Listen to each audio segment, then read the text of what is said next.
হ্যাঁ এভরিওয়ান, কেমন আছে সবাই? আশা করি সবাই ভালো আছে, সুস্থ আছে। আমি অনেক ভালো আছি। চলে আসলাম ছোট্ট একটি মিনি ব্লগ নিয়ে তোমাদের সামনে। আর আমি যখনই কথা বলতে যাই তখনই জানি কেন আমি তোতলাই এখন। তো যাই হোক, আজকে দুপুরের লাঞ্চ মেনুতে কী কী আছে সেটা তোমাদের সাথে শেয়ার করার জন্য চলে আসলাম। আর আমি কিন্তু বৃষ্টিটা খুব এনজয় করছিলাম। আর শ্রাবণ মাসে বৃষ্টি কে কে এনজয় করছো আমার মতন, কমেন্টের মাধ্যমে অবশ্যই জানিও। তো চলো, এখন দুপুরের লাঞ্চে কি কি করেছি। বৃষ্টির মধ্যে গরম গরম পকোড়া তো অবশ্যই চাই।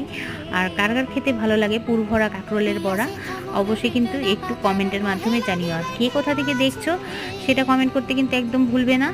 তো চলো, আমার সাথে আমার এই ছোট্ট মিনি ব্লগটা এনজয় করার জন্য তোমাদেরকে অসংখ্য ধন্যবাদ। আর সবাই সুস্থ থেকো, ভালো থেকো। আর দুপুরের লাঞ্চ মেনুতে কী কী আছে সেটা দেখে নাও। তো এদিকে আছে সাদা ভাত, তারপরে আছে গুঁড়ো আলু দিয়ে সয়াবিন দিয়ে একটা ডালনা, তার পাশে আছে শুক্তো, তার পাশে আছে মটর ডাল লাউ মূলা দিয়ে মূলো শাক, আর আছে পকোড়া, আর আছে লেবু।